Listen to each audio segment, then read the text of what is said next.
Welcome back to another reading and correcting of The Used Child by me, Kindar, the Tiger Writes, and Ty, the Tiger's Supervisor. Today we are doing chapter 37. You may want to get a snack, because this one's on the long side. He lifted off silently and in a straight line. Smiled. Alex was being cautious, which was understandable.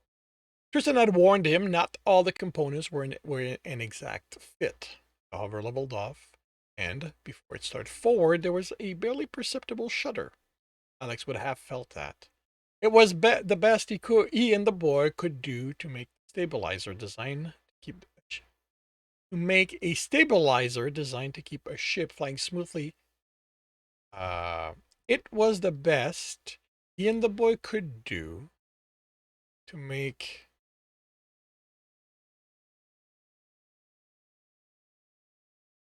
a stabilizer designed to keep a ship flying smoothly. Yeah, design for ship. Design for a ship interact.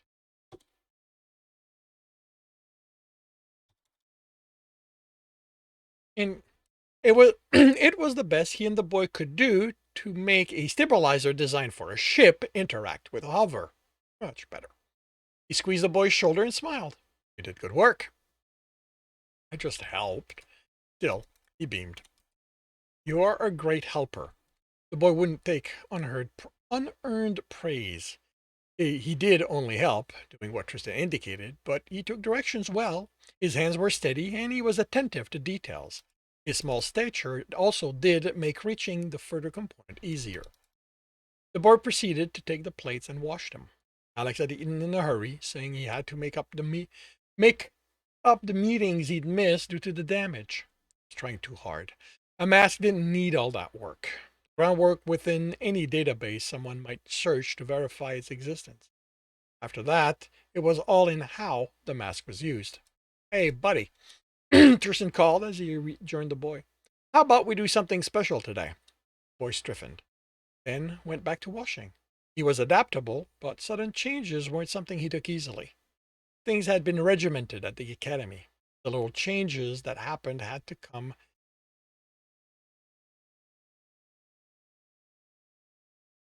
The little changes that happened came with plenty of warning. He took a cloth and dried the plates the boy had set aside.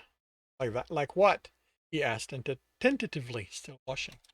Well, you're pretty good at identifying stuff in the forest. What do you think if we spend the day out there? Be a fun way to spend the it would be a fun way to spend the day. A test? Does thinking of it that way help? At the academy, they always tested us to make sure we learned. Makes sense, but out here, the universe does the testing. It sends challenges, and you need to use what you learn to beat them. The boy looked at him. No one ever explained what the universe was like before. At the academy, when I asked about what it would be like out here, they told me not to ask useless questions.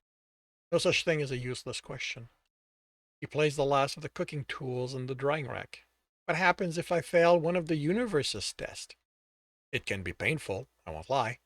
It's not looking at your work through a mirroring sight. The pass fail conditions are set within the test itself. Like if you pick the wrong plant to eat, you'll get sick. That's a fail. He paused, not for effect, that was wasted on the boy, but considering if he should say the next part.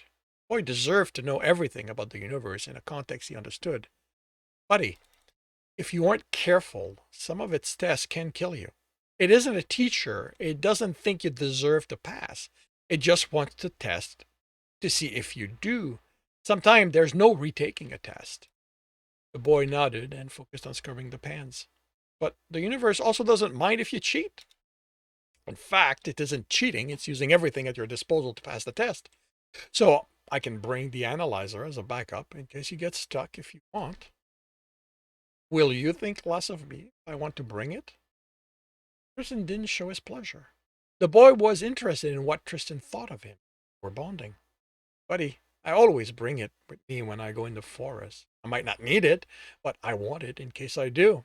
As I said, the universe wants you to use every tool at your disposal. I agree with that. Passing the test is the only thing that matters. Only idiots or people jealous of you will claim you did it wrong. You passed. How can that be wrong? So we'll spend the day collecting plants and come back? I was thinking we can spend a few days in the forest. What about Alex? No, he couldn't do it. He's a city boy. He needs his computer to be happy. Boy had a small smile. I mean, won't he wonder where we are? He isn't coming back for a few days. He wasn't supposed to be back yesterday, but you saw the damage, that it had to be fixed. Of course, it would have been simpler for Alex to get a different hover and keep going, but Tristan made the best of that situation. What if he needs it fixed again? Tristan placed his hand on the boy's shoulder. Buddy, it's fine if you don't want to do it. Forest is scary, and if you don't think you're ready for it, we will wait. Instead of giving the reflexing contradiction of I'm not scared, I am brave, that far too many people would give at having their a readiness to take on the universe put in question, the boy thought about it. I am ready, but I don't want to leave Alex in trouble if he needs us. He's a full-grown merc. Alex can handle trouble. Okay. He hesitated. When are we leaving? You're almost done cleaning. Then we'll pack we'll pack things away, collect what we'll need, and you'll pick a direction. Can I pick one we've been on before? Of course. Or studied Tristan's face before getting back to scrubbing the pans. Tristan headed to the hold to get the things he'd need for his part of the test. Fortunately, medical injectors were small by design, since people who used them tended to do so throughout the day. They both fit in in a pocket. The remote for them was he powered off. From the cabinet where he kept all the drugs, he took the strongest sleep inducer he had. He'd used the injector to control how much went in, and a stimulant powerful enough to counteract the inducer. When he left the ship carrying a small pack with a few bags, the analyzer, a shovel, and two extra knives, and his Azaru, the boy had dumped the water out of the wash basin and placed that upside down next to the cooler. The table and chair were folded flat and stacked there too. He helped the boy pick up the rest so that once they were done, anyone looking down the clearing from space wouldn't be able to tell there had been anyone here. What are you bringing? He asked the boy. Nothing. I don't need extra tool to pass. Smile at the misplaced confidence. So no data pad. The boy shook his head. No knife? The boy began shaking his head, thought better of it, and ran inside his habitat. He came back out, buckling the belt Tristan had made him from an old leather jacket he'd used as part of a mask. He adjusted the sheath position and nodded in satisfaction. Sure you don't want to bring anything? I can do this. How about a blanket? Your habitat is temperature control, but notice the nights have been cooled. Are you bringing one? Buddy, I have fur. It's kept me warm in much colder weather. The boy hesitated and crouched. This isn't about you proving how tough you are. The universe doesn't expect you to do this if you the universe doesn't expect you to do this as if you were a merc. You're a boy. You have limitation. Knowing them is as much part of passing its test as not getting sick. He opened his pack and showed him the gun. I'm bringing this just in case. I don't think I'm going to need it, but if something goes wrong, I want to have it. You should bring anything you think you might need. If you don't need them, that's fine. But if you do, you don't get points taken off. The only thing of importance about the universe is that by the time the test is over, you can look up at it, grin, and say, I pass. Can I have a pack like yours? Tristan got him one, and he put blankets in his data pad and a handful of nutrient bars. Then he went in his habitat to finish packing, came out, and it was bulging. Where to? Asked. The boy picked the direction they hadn't gone into, and after an hour of walking, the boy looked at him. Shouldn't we collect food? Do you think we should? Buddy, I'm here to help. This is your test. I'm here to make sure the universe doesn't go overboard and open the ground under you. Does it do that? It did it to me once, about 30 subjective years ago. I was fighting this gang of mercs who were after the same thing I'd been hired to get, and there was an earthquake. Half of them fell in. I almost did. My ship dropped down. Me and the universe had a talk after that. I'd just spent 6 months rebuilding that ship. You and the universe talk? Voice sounded odd. Well, when we get to that point, I'm usually screaming. He looked up, trying to find a piece of the sky through the dense canopy. While all you all you do is keep your mouth shut. Tristan sighed. The boy's chuckle. See, I don't mind that the universe is out to kill me. I accept that. To be fair, I've given it plenty of reason to want me dead, but my ship hadn't done anything to it. It was just being mean. The boy grinned. Tristan smiled. True story, I swear. The boy nodded. In that way, that meant the opposite of agreement. He narrowed his eyes. So, what are we doing now? The boy looked around, studied some of the plant, and indicated a patch for Tristan to collect, while he studied more and collected some too. They kept walking until the sun was high, and they studied more and collected some too. Wait, what? They kept walking when the sun was high, and they stopped in a patch of its light. When should I build the shelter? The boy asked. How long does it take you to build it? A few hours, the boy answered, with collecting what I'll need.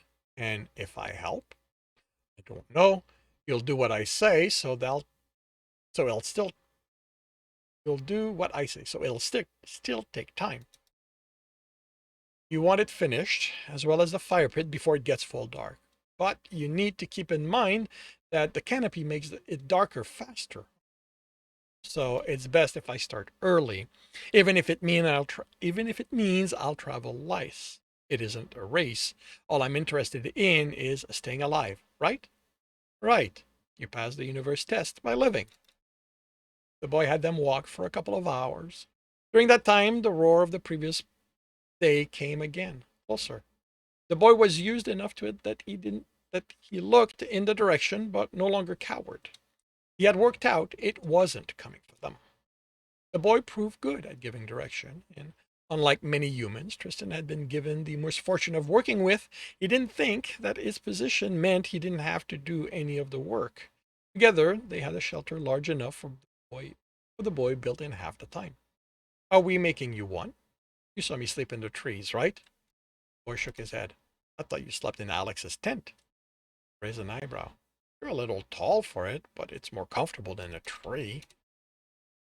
Chuckled at the image of him sneaking into the tent while Alex slept there. How he'd freak. Buddy, comfort is relative. I'm used to roughing it, as Alex would say. The boy looked at the tree. How do you climb up there?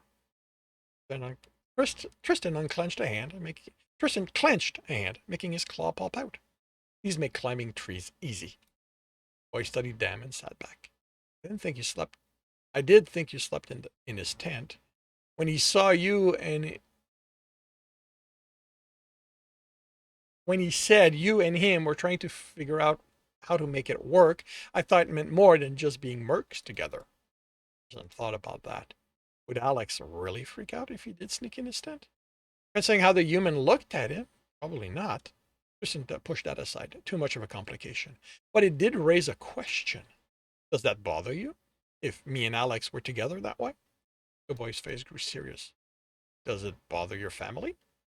Tristan raised an eyebrow, only now remembering that little detail. At least he always had the angle alien to play. It doesn't. Somalians don't view families the exact way humans do. I have my wife, I have children, and I only have them with her, but for the rest, can become attached to other people. The boy nodded. At the academy, they taught me that aliens don't matter. They're just there to help us do our work. They do what we tell them, and that's all. They never told me about relationship. I'm just 8. But I expect they wouldn't approve. If you're nothing, what does it say about me if I care for nothing, for some nothing? Tristan waited. That view was more extreme, but he'd seen variation on it It's seen variation on it on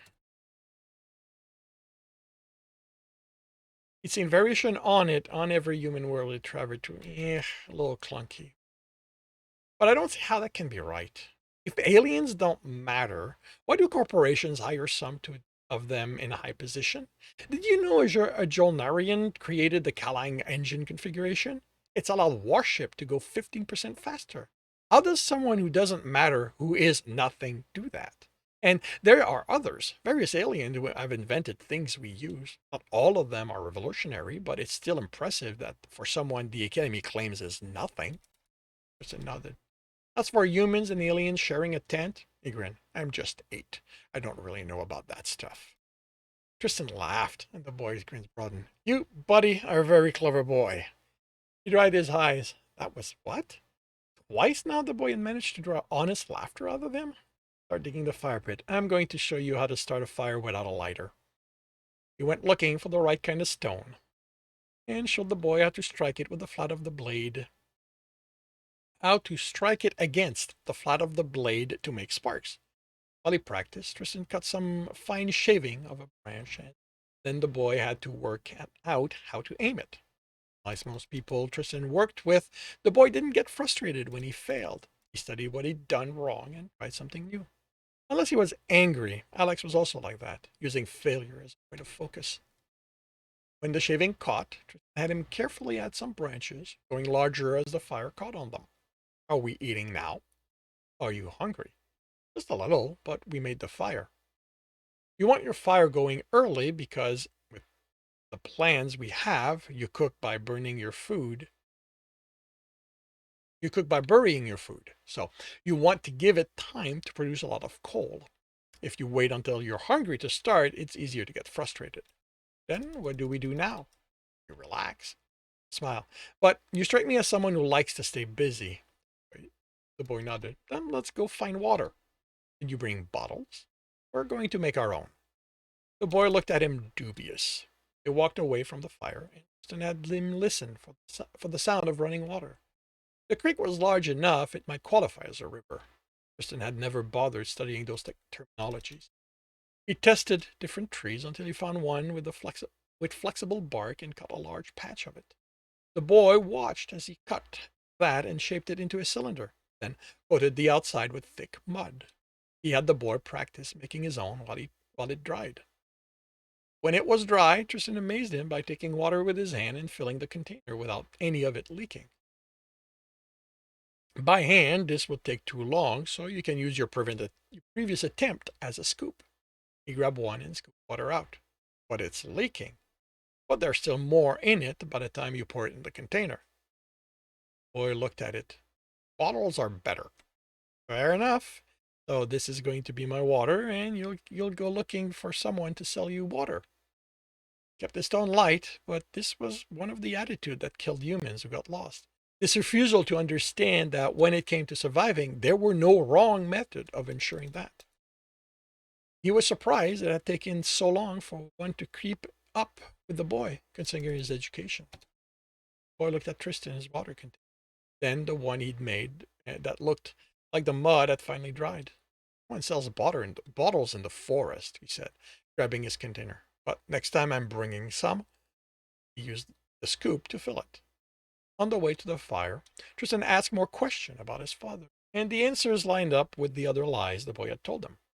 There was no wariness to the answer, but they weren't to the point where he was willing to be truthful with him. The fire was down, and they buried the tubers. While they cooked, they used the greens and other plants to make a salad. They ate berries as dessert. They were more tart than sweet, which suited Tristan. Do you miss your family? The boy poked the fire with a branch before adding more wood. The sun was low enough. This was their only light. I do. You? The boy shrugged. Do you see your father often? He shook his head. Your mother? I don't have one. Really? My father says she didn't want me. She abandoned me when I was a baby.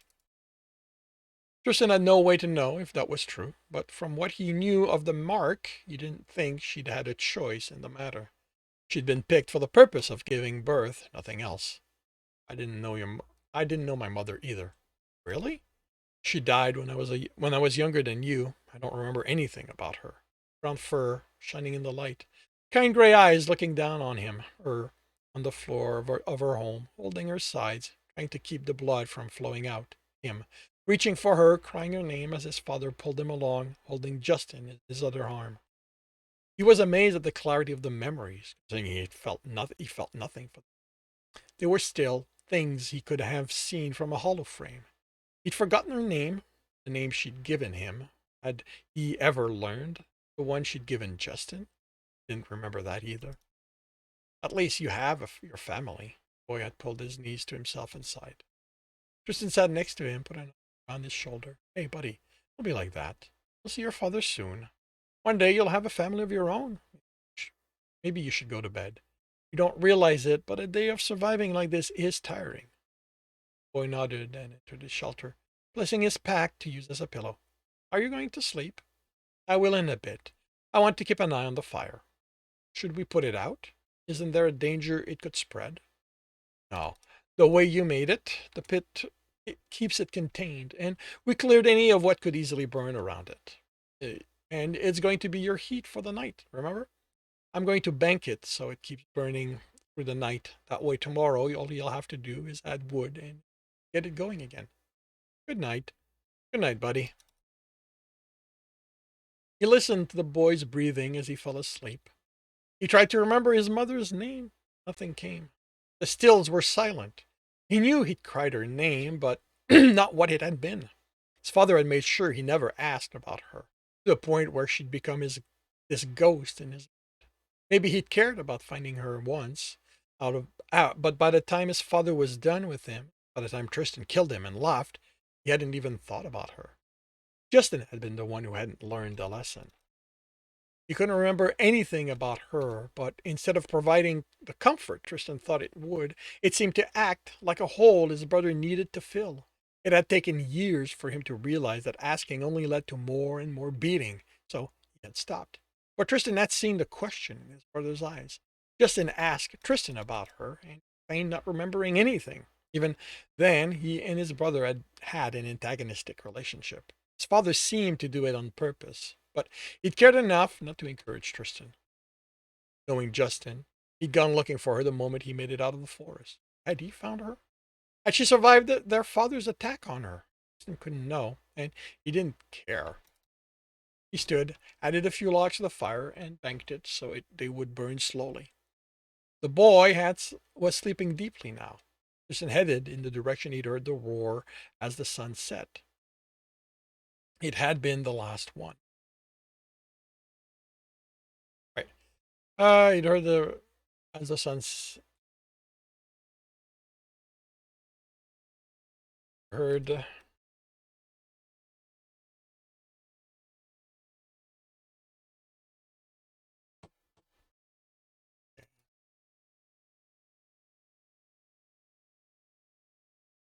As he stepped further from the fire, his eyesight adjusted to the low light.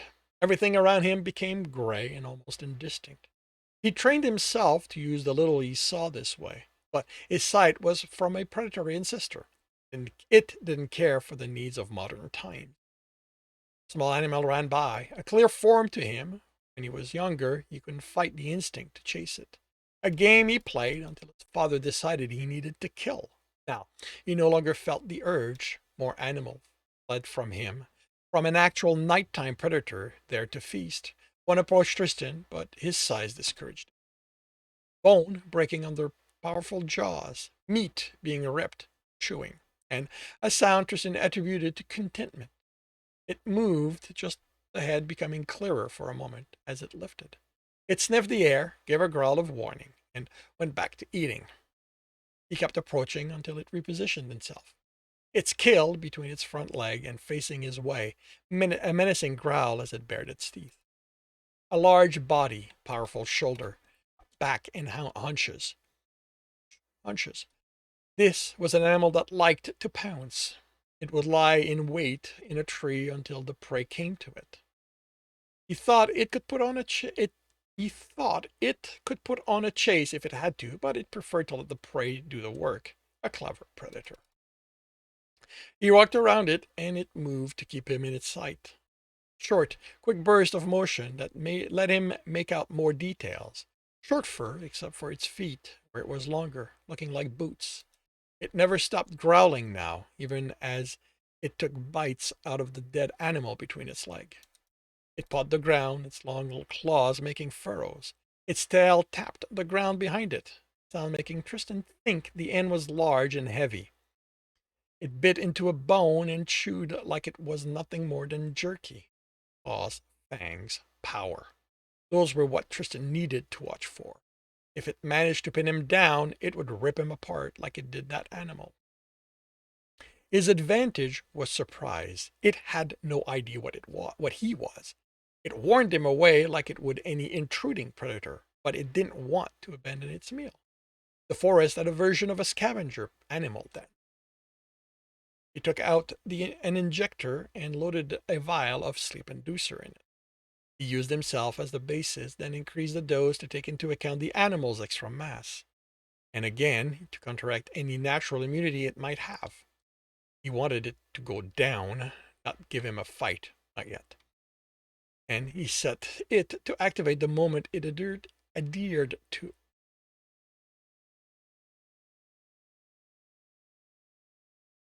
the animal. The animal. With it in hand, he made another circuit. The shoulder was the best place for the initial injection. Short fur increased the chance of proper adherence. But even if it didn't, what was injected would quickly make its way to the brain. He stopped moving and waited for it to decide its meal was more important than some strange animal standing. The moment it began biting down, he ran. It was faster. It was on his feet, meal forgotten, growling and running at the threat. This wasn't a predator that scurried away. It was at the top of the food chain, and it was going to be happy to show Tristan why that was. He smiled. It was in for a surprise. It rear-backed, becoming taller than he was, and swiped at him. He dodged the blow. He wouldn't let it touch him. He couldn't let it touch him. Those claws would rip chunks out of him without even trying.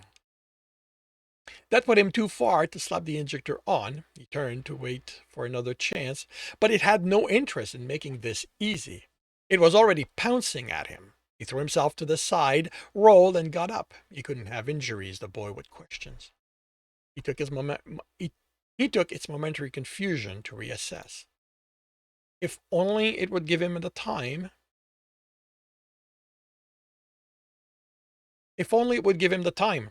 It looked at him, roared, and was back on its leg, and was on its back leg again.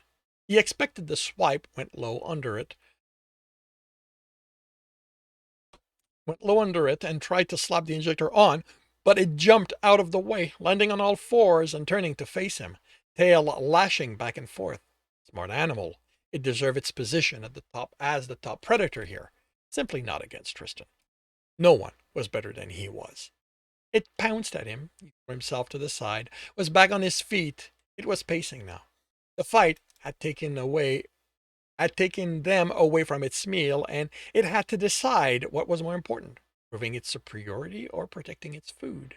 Tristan backed away. It wasn't a thinking being. It had no need to prove anything. It just knew what it was. It continued pacing, but didn't chase him, moving closer to his food. He studied it, how the dead animal distracted it, how it moved. He waited for when it looked away from him and ran. He couldn't screw this up. He wasn't giving the universe the satisfaction of causing his own death. It reared, swipe. Tristan went under, and it began jumping. He slapped the injector against its side. As if the touch had been too much, its tail slapped him on the side too. He flew, crashed, rolled, and forced himself to his feet, cracked ribs. He'd gone too far. He'd gone too far. It forgot its meal, deciding Tristan was going to be tonight's dinner. He backed away, holding his side. He didn't turn his back on it. He'd learned that lesson in his youth. He had never understood why his father had saved him, considering he seemed intent on having him die the rest of the time. With his ribs, he couldn't climb, not that the tree would keep him safe from it. So he needed to keep out of its way until the drug took effect. At least the injector was holding it in place, so it would keep pumping in. It would keep pumping it in. He'd never tested how long different point on the body would cause the desired effect. Now that he had Alex, he'd have to set up a series of tests. He feigned a lunge and it backed away. At least he had him pressed on it. He wasn't easy prey. It staggered, righted itself, shook its head in an almost human expression of confusion. It glared at him, took a step forward, and its leg folded under it. It stood again, let out a distressed mew, and staggered, then fell on its side. It panted heavily as Tristan moved closer. It tried to growl, but it was barely a purr. Weariness crossed its eye. He patted its shoulder. You fought well. The universe is proud of you. Don't worry. It's going to be a confusing day or two, but then I'll be gone and you can go back to ruling your forest. He looked up. I survived again. He found the injector. Fortunately, it had fallen on its opposite side. If it had been crushed, it would have complicated things. For whatever reason, no one made an automated injector that could handle multiple drugs. Didn't think it was because it couldn't be done. Just add multiple containers, location, injection sites, and update the program to manage them. Maybe he should work on one when he got back home. He pushed it on its back. Female, if its anatomy matched that of most carbon-based land animal, it did seem to reinforce humans' belief that a very long time ago, one of them went about and made all the creatures in the universe. Love to use that to demonstrate their superiority over aliens. And they became a problem. Tristan had no problem.